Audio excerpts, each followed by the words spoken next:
Donc, bonsoir à tous, je suis très fier et très heureux d'inaugurer un peu les présentations de Rouen.js. On en parlait depuis quelques temps avec Alex, tous les quatre avec Mathias et Alan. Il fallait qu'on propose des idées de presse, je me suis dit tiens ce serait pas mal de refaire un petit récapitulatif de ces dernières années, parce que tout le monde n'est pas forcément à jour. Je pense, moi-même, je ne suis pas toujours le premier à être à jour, je suis même plutôt un suiveur dans le JS. Je suis plutôt ce que Mathias fait quelques années après et j'applique. Donc je vous propose au travers de ma propre expérience de refaire un petit peu un historique de ces 15 dernières années de JS. Voilà, moi je suis donc dev.js chez Cozy. Je bosse avec Mathias ici. Je suis vraiment dev.js à plein temps depuis 3 ans. Avant j'étais dev full stack comme on dit. Et voilà, j'ai une expérience SS2I, freelance, startup. J'aurai l'occasion d'en reparler.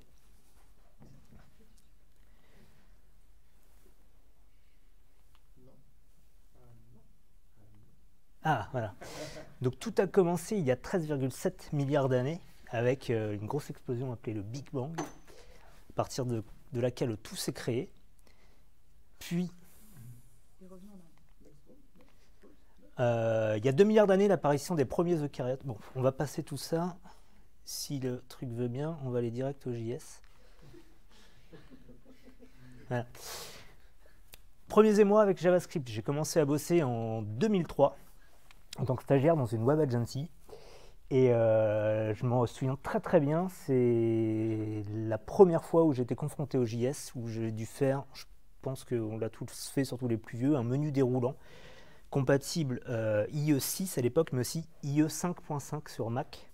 Et je ne sais pas si c'est la même chose, mais c'est la même époque où j'ai commencé à perdre mes cheveux. Et je suis à peu près sûr que c'est lié. Premiers émois avec JS, pour moi, c'était clair que c'était pas du tout un langage d'avenir. Ça ne marchait pas, ça marchait mal.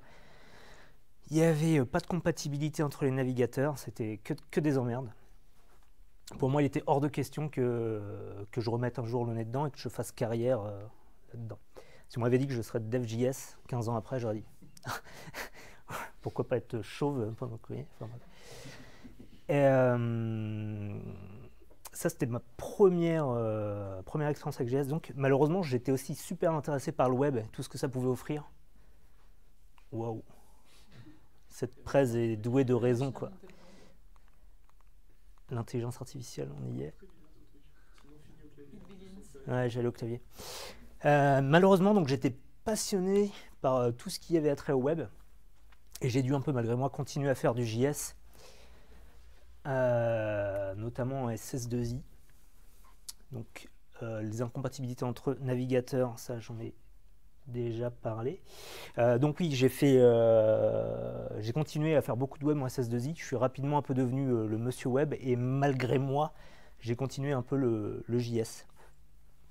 À l'époque, le JS c'était beaucoup d'interaction avec le DOM.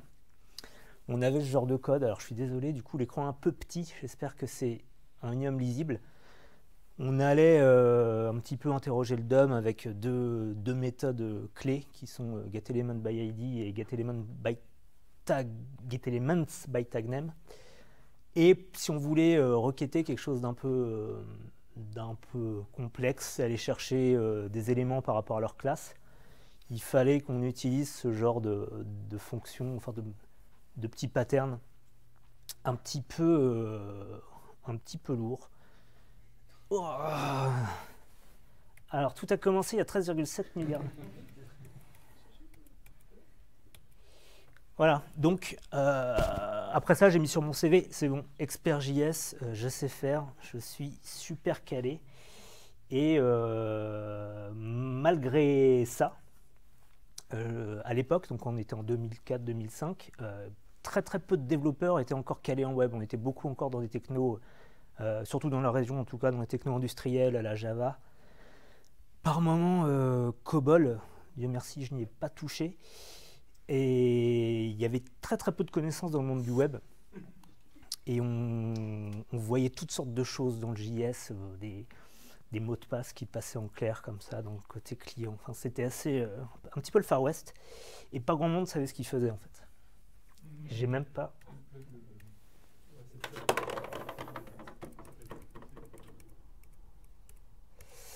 Notamment je me souviens, enfin j'avais l'impression que même la notion de code exécuté dans le navigateur, donc côté client, c'était pas forcément clair pour tout le monde. Je pense qu'il y en a certains qui tapaient du JS en même temps que du PHP, et ils disaient oh, ça va bien s'exécuter quelque part, allons-y. Donc après les premières années est arrivé, alors j'ai mis des dates un peu approximatives, hein, c'était circa 2008-2007, jQuery, pour quelques dollars de plus, j'espère que vous avez l'excellent jeu de mots. jQuery qui a été une lib JS qui a permis je pense, qui a joué un grand rôle dans la popularisation du dev.js et du dev dans le navigateur, puisque déjà il a permis de simplifier et d'abstraire un peu toutes les incompatibilités qu'il y avait au niveau des différents navigateurs. Et ensuite, il a apporté une syntaxe extrêmement simple et souple pour aller justement requêter le DOM, travailler avec le DOM. Donc le petit bout de code que je vous ai montré quelques slides avant, je ne vais pas revenir en arrière, pouvait du coup être remplacé par ces quelques lignes de code plus ou moins complexes, mais en gros l'idée c'était d'utiliser les mêmes sélecteurs que les sélecteurs CSS pour aller un peu parcourir son DOM. Enfin, si vous êtes là, je pense que vous avez tous déjà mis le nez dedans et vous connaissez tout ça. Mais on est aussi là pour faire une petite remise à niveau, donc s'il y en a qui sont un peu perdus, c'est l'occasion de raccrocher les wagons. Donc comme je disais, jQuery a apporté vraiment, je pense, une nouvelle façon enfin, pas une nouvelle, mais une façon très particulière de penser le dev front, très orienté DOM en fait, très orienté sur le parcours des éléments, et très dépendante de l'état du DOM en fait. À l'époque, ça m'avait choqué, non, ça m'avait marqué, enfin, j'avais trouvé ça intéressant. Quelqu'un qui disait « Ah oui, mais ça doit être possible en jQuery ». Sous-entendu, en fait, pas possible en JavaScript, mais possible en jQuery. Je pense qu'à l'époque, beaucoup de gens ne réalisaient pas que jQuery, c'était juste une lib, que le $, c'était juste une fonction JavaScript. Et ça, je pense qu'il y a eu une grosse ambiguïté dans l'esprit de pas mal de développeurs non web pendant pas mal de temps. C'était assez intéressant de le noter.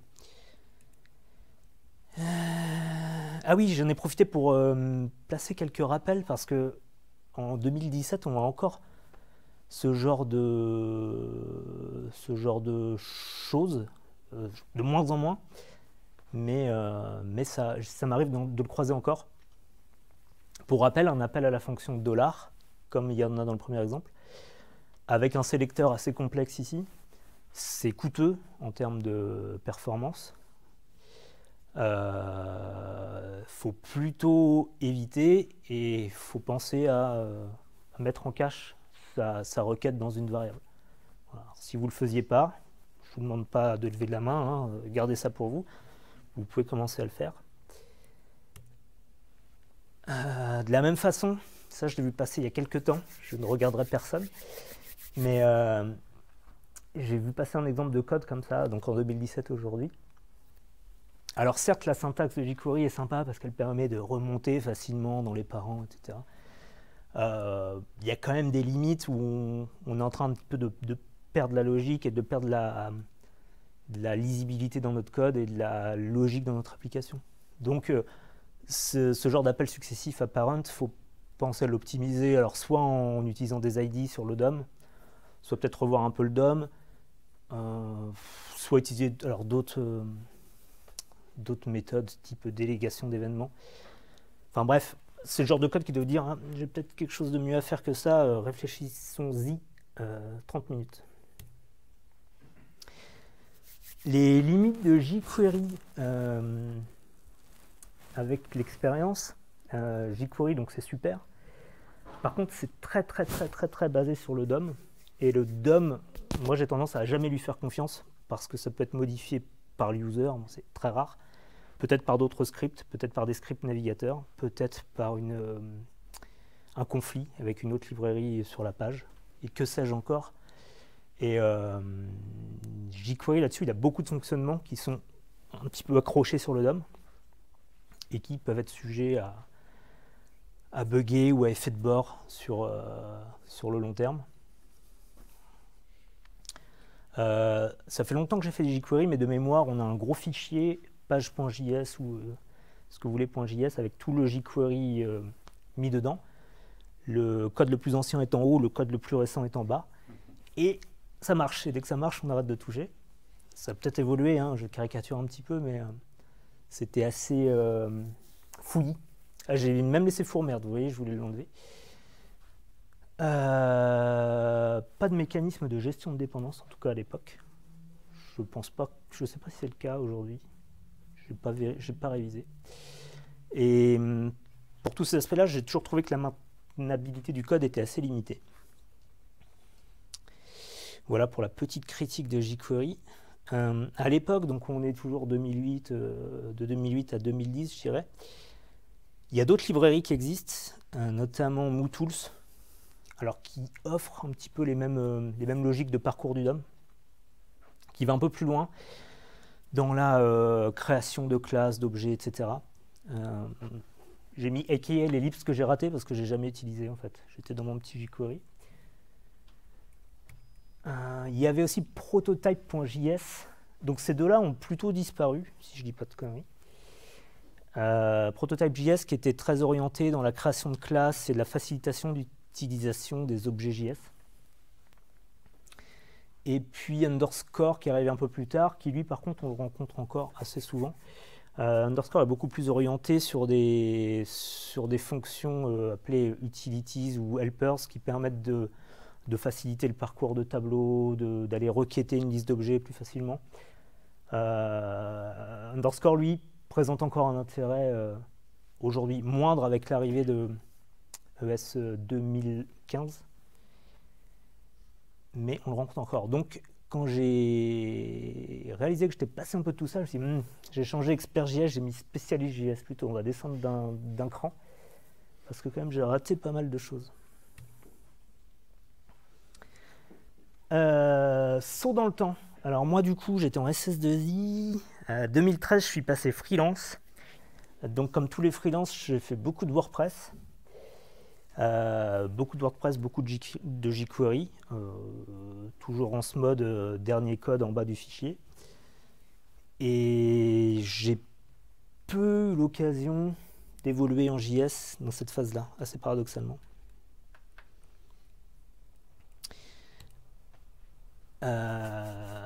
De leur côté, le web évolue quand même.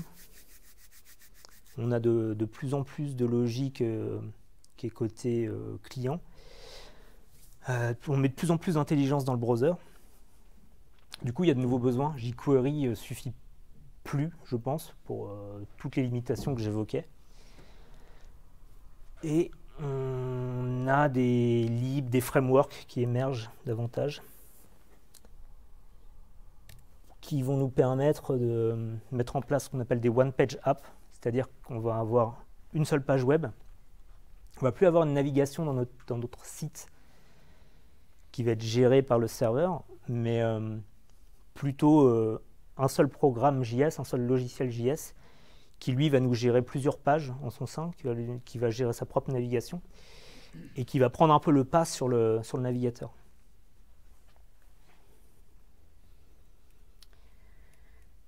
Et un code un peu plus complexe comme ça va aussi demander un découpage un peu plus abouti du code. Et on va se retrouver à devoir gérer un peu plus intelligemment les dépendances. Quelle partie du code dépend de quelle autre partie du code. C'est quelque chose qui a été longtemps problématique en JS. Donc au départ, cette gestion de dépendance est un peu solutionnée côté serveur avec des configurations qui vont permettre de dire si je suis sur telle page de mon site, j'ai besoin de ça, donc on va construire un gros fichier JS. Et puis il y a l'apparition de certaines libs côté cliente, type require.js, qui vont permettre d'aller importer de façon asynchrone des portions de code à la demande. Ça a été une évolution assez intéressante. Petit point sur mon expérience personnelle en tant que freelance. C'est l'époque où j'ai mis le nez dans XJS, à côté aussi du jQuery, pour un gros projet, pour un client avec une grosse équipe. Je ne sais pas s'il y en a qui connaissent XJS ici. Hein, voilà, c'est peu connu, mais c'est pas désintéressant comme lib. C'est extrêmement déclaratif. On a des gros objets JSON de ce type, et ça nous fait des grosses interfaces applicatives extrêmement denses. Moi, c'était sur une application de gestion des données qui venait de l'utilisation d'utilisateurs, de leur téléphone, etc. Et ça a été ma première confrontation vraiment avec un framework JS assez lourd, qui avait de la gestion des dépendances, du coup des interfaces très riches, et voilà, bah, j'ai tout dit. De tout sous un pattern MVC et MVVM. Alors MVVM, c'est une variante d'MVC, VM représentant un view model qui est un modèle intermédiaire entre notre modèle et la vue. À cette époque-là, c'était aussi, je pense, l'âge d'or de Backbone. Qui a déjà fait un peu de Backbone ici? Ah, j'aurais pensé que beaucoup plus de mains se lèveraient. Donc 3 fois plus quand même que XJS. Backbone, c'est pareil, un framework MVC. On va retrouver les structures classiques de la prog Java, etc. Un contrôleur, une view et un modèle. Je dis MVC, mais c'est MVVM. Presque pareil. Donc, encore une fois, on va essayer de caler JavaScript dans ce qu'on connaît. Du coup, du langage objet et des patterns rassurants. Et on décale la partie contrôleur qui était avant dans le serveur. On la décale côté client. Voilà, Backbone, ça ressemble à ça. On va déclarer, là je déclare un modèle avec, j'ai repris l'exemple sur leur site, avec des propriétés par défaut et puis une méthode toggle, voilà, ça va me faire un modèle. Une pseudo-classe en fait.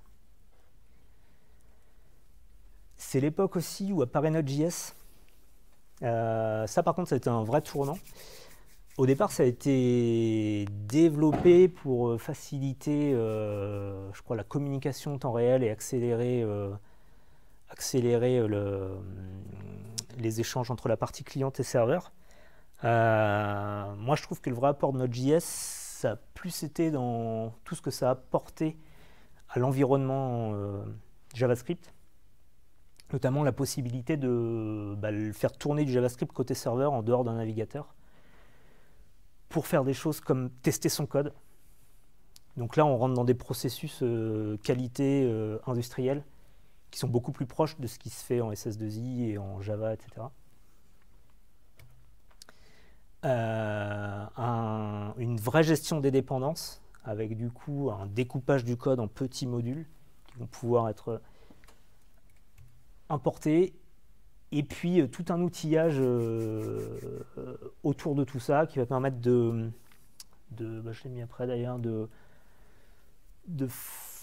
compiler, entre quelque sorte, de builder nos apps à partir de plein de morceaux de JS épars. On va coller tout ça dans un gros fichier, on va le minifier, on va le glyphier pour qu'il soit absolument illisible.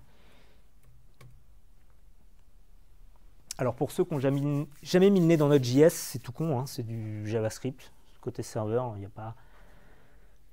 enfin, en tout cas, au début, il n'y a pas de piège. Ce qui est intéressant, c'est la partie module.export.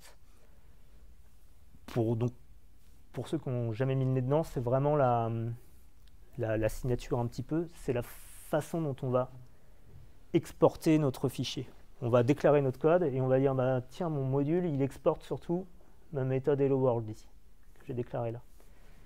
Ce qui fait que dans un autre fichier, je vais pouvoir, grâce à ce require, je vais signifier une dépendance vers mon autre fichier, et je vais pouvoir appeler la méthode de l'autre fichier, qui est exportée. Je vais changer de nom entre deux, parce que je suis quelqu'un d'extrêmement vicieux. Et tout ça va amener le retour en grâce un petit peu du Vanilla.js. Vanilla.js, c'est le JavaScript originel, celui par qui tout est arrivé. Et justement, on va pouvoir un petit peu s'affranchir de jQuery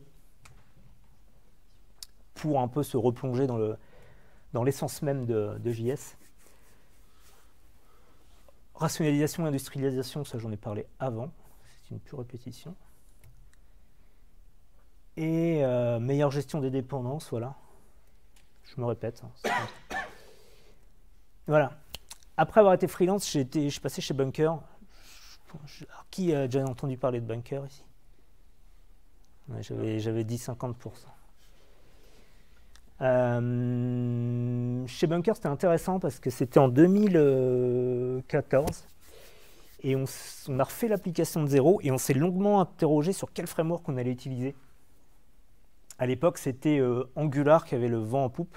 React venait d'apparaître et Angular allait passer à Angular 2. Donc à force d'hésiter, on a quand même commencé à coder. On a commencé par coder la partie viewer de présentation, c'est-à-dire une partie qu'on voulait la plus légère possible, la plus simple d'accès et la plus universelle possible. Donc on l'a codé en Vanilla.js en fait, donc en JS pur et dur. Et après on se disait, il nous faut un éditeur par-dessus tout ça, qu'est-ce qu'on va utiliser, Angular, React? Et à force, pendant qu'on réfléchissait, on a commencé à construire cet éditeur autour et finalement on a fait toute l'app en Vanilla.js. Et on n'a pas trop souffert, on n'en a pas vraiment souffert. Donc Vanilla.js est une alternative viable. C'est possible de développer des choses from scratch en Vanilla.js. Ça dépend du contexte aussi. On avait une application bien précise avec peu d'existants. Mais c'est un choix finalement qu'on n'a pas regretté. En plus, pour moi, ça a été extrêmement formateur. Rappelez-vous, à l'époque, je suis encore spécialiste JS. Voilà, et là, du coup, je suis passé à développeur JS. Je me suis dit, ah oui, il y a plein de choses que je ne connaissais pas. Donc, si vous avez une seule chose, je pense, à retenir de cette présentation, c'est n'hésitez pas à vous plonger dans Vanilla.js. Il y a plein de choses à apprendre. Et une fois que vous serez à l'aise dedans, vous serez à l'aise partout, dans tous les frameworks, toutes les libs, etc.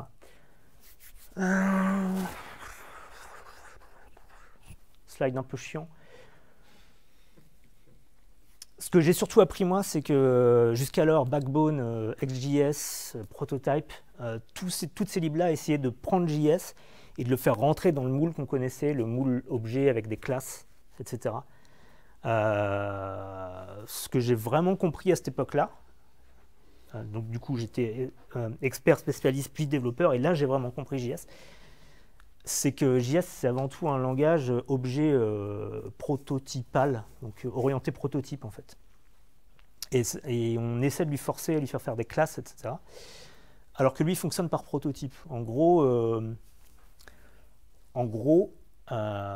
chaque objet va avoir une propriété prototype qui va être un autre objet contenant toutes ces variables et toutes ces fonctions. Donc dans l'exemple que je donne là, je crée une fonction chien, je crée 2 chiens, et sur le prototype de mon chien, j'ajoute une méthode aboyer, et je peux tout à fait l'appeler sur mes 2 chiens ensuite. Je ne vais pas m'éterniser là-dessus, mais si c'est quelque chose qui n'est pas connu pour vous, je vous invite vraiment à plonger un peu là-dedans. C'est super intéressant, finalement, c'est pas si compliqué. Et une fois qu'on sait faire ça, je pense qu'on peut vraiment aller à fond dans le JS et s'affranchir un peu de toutes les libs qui nous limitent dans des systèmes objets un peu connus et reconnus. Exemple typique de slide que j'ai pas eu le temps de remplir. Ce que j'ai aussi appris, du coup c'est un slide aussi un peu chiant et un peu long, mais moi j'ai été élevé au Java avec des notions d'héritage, d'implémentation d'interface, etc. Et à cette époque-là, j'ai aussi compris qu'il valait mieux utiliser la composition plutôt que l'héritage. Je n'ai pas d'exemple à vous donner car je n'ai pas fait le slide, mais je vous invite aussi à vous renseigner là-dessus si ça vous paraît bizarre ce que je dis. Moi j'ai vraiment eu un switch dans ma façon de coder à cette époque-là. 2014-2015, la spécification de JS évolue. en bon, puisque la spécification ECMAScript suit un peu les besoins quand même du marché, et notamment le problème de ces gestions de dépendance. Donc la nouvelle version de JS va enfin proposer de quoi gérer correctement les dépendances et les imports, va nous apporter des choses comme les arrow functions, donc des fonctions, comment dirais-je, je vais parler de sujets que j'ai mal abordés, de meilleure façon d'utiliser les fonctions, de meilleure façon de les déclarer, et de meilleure façon d'utiliser aussi les clausures. Voilà, je l'ai dit. Les promises pour gérer tout ce qui est asynchrone. Même chose, si c'est un mot qui vous est inconnu, je vous invite fortement à vous plonger dedans. Et voilà, donc JavaScript évolue pour tendre vers ce genre de choses. Il y a sûrement des erreurs de syntaxe, je l'ai tapé évidemment à l'arrache. En gros, je voulais mettre un exemple de chaque. Ici, on importe une fonction donnée d'un autre fichier. Ici, je vais déclarer une constante qui va être une fonction en fait. C'est les fameuses arrow functions que je citais plus haut. Et la méthode que j'utilise étant une méthode asynchrone, elle me retourne une fameuse promise. Et l'intérêt de la promise, c'est que je peux lui dire, une fois que tu as fini, then, ensuite, tu m'appliques cette fonction que je te donne là.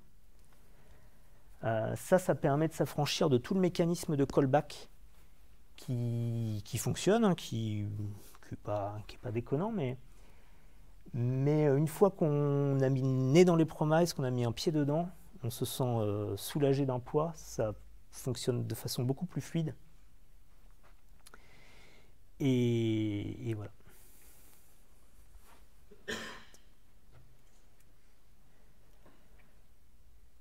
Je pensais faire 20 minutes, j'en suis à combien? 50, 60, 70 ?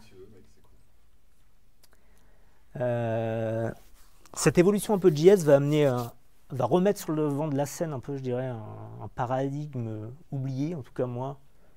Je vous l'ai dit, j'ai fait 10 ans de codage objet avec de l'héritage, etc. Qui est l'approche fonctionnelle, la programmation fonctionnelle, basée sur quelques principes finalement assez simples, et si vous codez depuis pas mal de temps, vous les appliquez un peu sans le savoir, qui vont être les fonctions pures. Une fonction pure, c'est une fonction qui va retourner systématiquement la même chose en fonction des paramètres qu'on va lui donner. Qu'est-ce que ça implique? Ça implique qu'elle ne fait pas appel à un composant extérieur susceptible de planter, susceptible de retourner une valeur aléatoire, ou susceptible d'utiliser par exemple une date. La fonction qui retourne une date n'est pas une fonction pure, puisqu'à chaque appel, elle va me retourner quelque chose de différent. Quel est l'intérêt d'une fonction pure? C'est que ça va être une méthode très très facilement testable, très stable, testable et stable dans le temps, puisque on va pouvoir lui faire confiance, on est sûr que si elle passe les tests, qu'elle fonctionnera toujours. Par exemple, si on a un appel à faire à une base de données, on n'est plus dans une fonction pure, puisque la base de données peut être hors ligne pour une raison réseau, on peut avoir une erreur de retour. Et du coup, pour une série de paramètres donnés, on n'aura pas forcément toujours le même retour. Fonctions de premier ordre, c'est juste des fonctions qui peuvent être utilisées en variable. Donc ça, JS est roi là-dedans.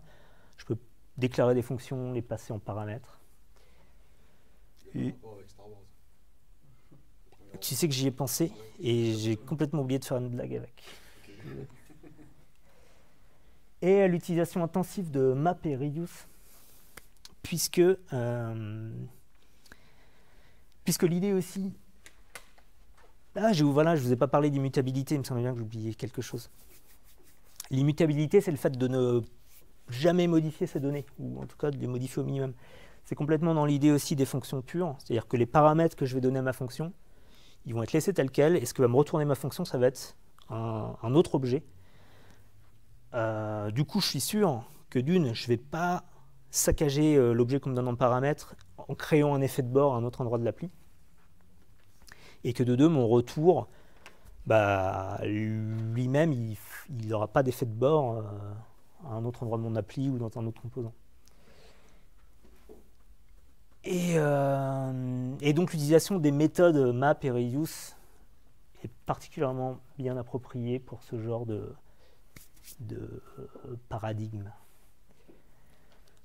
Ah, bon, là j'ai mis un exemple. Ah oui, alors je prends une liste d'items. Qu'est-ce que je fais?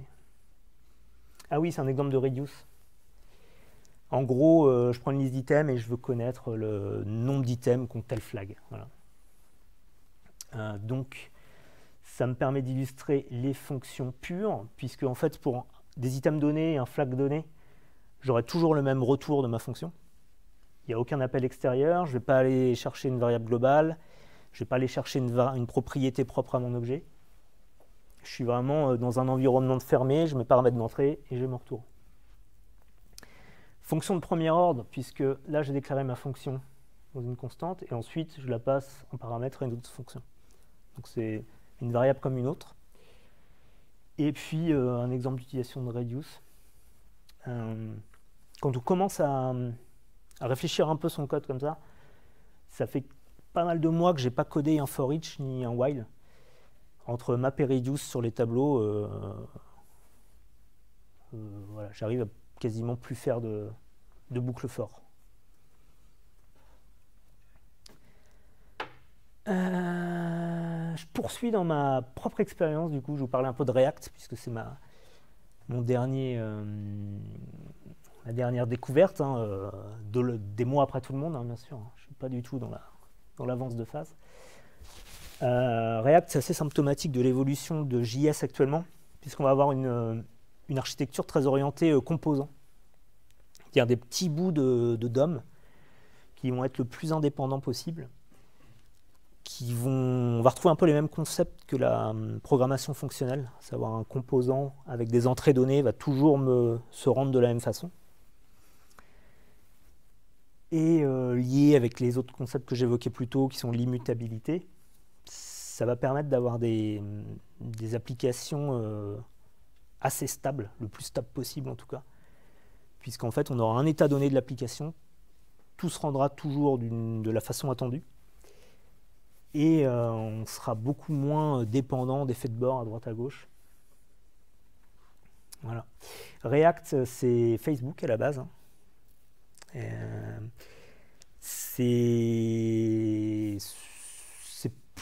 Ça tend plus ou moins à devenir un standard, c'est-à-dire qu'il y a d'autres frameworks qui implémentent les mêmes logiques, les mêmes langages. Nous, on fait du Preact, notamment, qui est compatible à 98%. Et surtout, ce qui est intéressant avec ça, c'est que ça introduit un nouveau concept qui est le JSX. C'est un langage propre à React qui va permettre de mélanger à la fois le JS et à la fois le langage de template qu'il y a derrière. Donc c'est-à-dire qu'on va avoir du JS et puis du pseudo HTML, du JSX en fait, d'accoler dans le même code. J'ai mis l'exemple après. Ça ressemble à ça. J'espère que vous voyez à peu près. En gros, ma méthode render, elle return carrément du JSX directement. Alors ça, évidemment, dans un browser, ça ne va pas marcher. On est obligé de le transpiler, donc ça veut dire le précompiler, pour le transformer en véritable JS. Et pour ça, donc, du coup, on utilise Babel, qui est un outil justement de transpilage de code. Et dernier concept intéressant aussi dans React, c'est le Virtual DOM. Le Virtual DOM, ça va être une abstraction de notre DOM, et ça va être une couche supplémentaire. Et au lieu d'accéder régulièrement... Parce que j'ai dit Virtual DOM, c'est pour ça.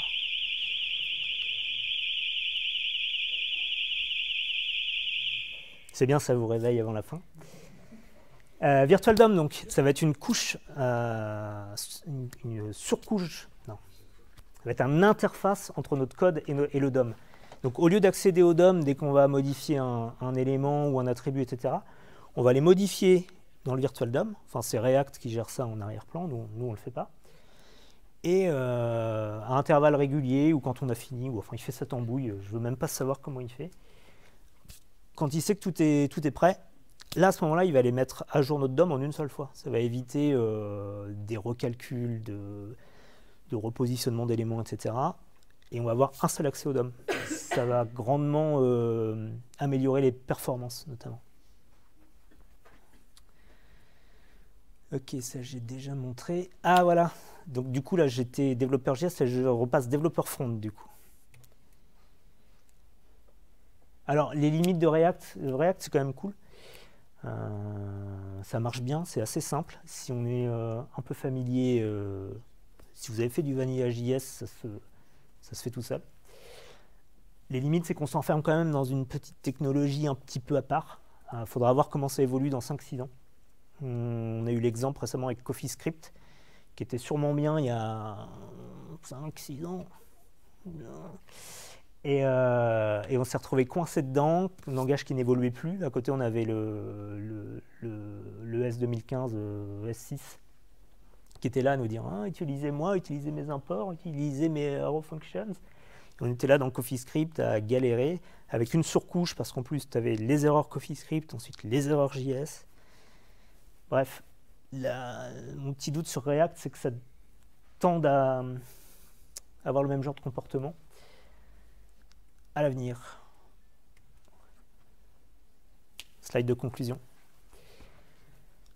Donc si on fait un petit peu le résumé, on est passé d'un langage qui faisait perdre ses cheveux il y a 15 ans à un truc central aujourd'hui dans le dev. Je pense que la plupart des devs aujourd'hui sont des devs front. Enfin, c'est mon ressenti. JS est devenu absolument incontournable, du coup aussi bien côté client que côté serveur. Tous les acteurs majeurs fournissent du JS, que ce soit Google, Facebook. C'est vraiment leur cœur de métier. De développeur full stack, on a vraiment le métier de développeur front qui se démarque. Ça devient de plus en plus difficile d'être capable d'être hyper pointu sur toute la stack. Il y a un vrai besoin de se spécialiser dans le front et dans le JS.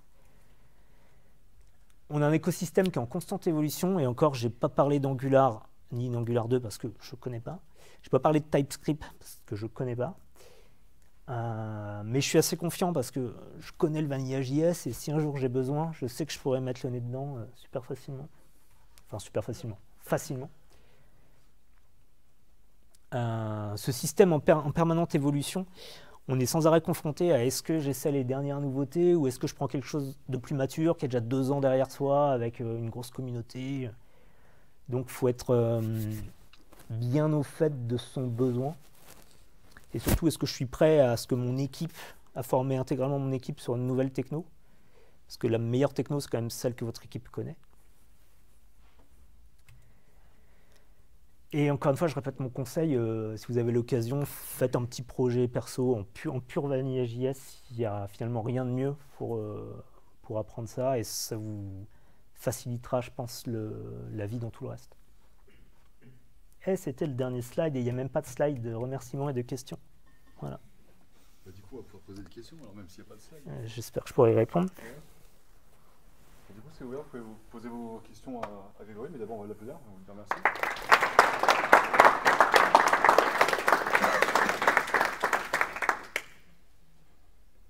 Ok, merci. Bonne soirée.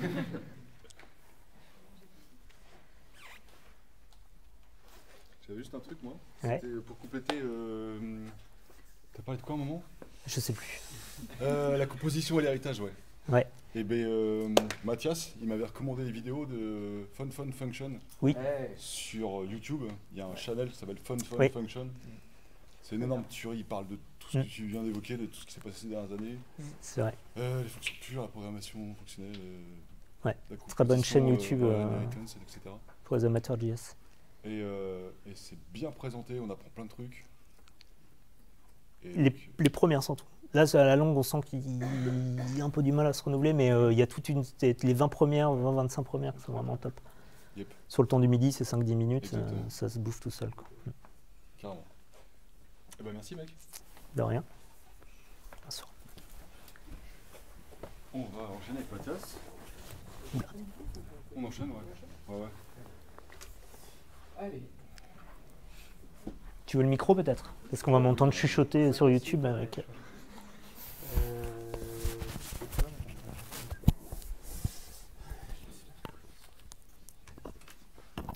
Je te laisse le mettre. Yep.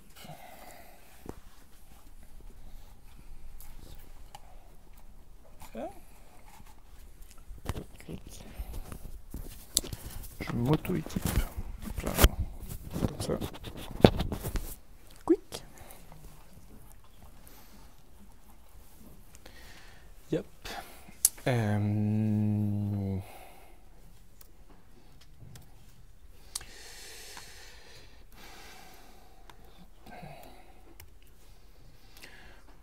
avez le droit de vous raconter des histoires drôles en même temps. Le temps que... T'en as plus. T'es en rade.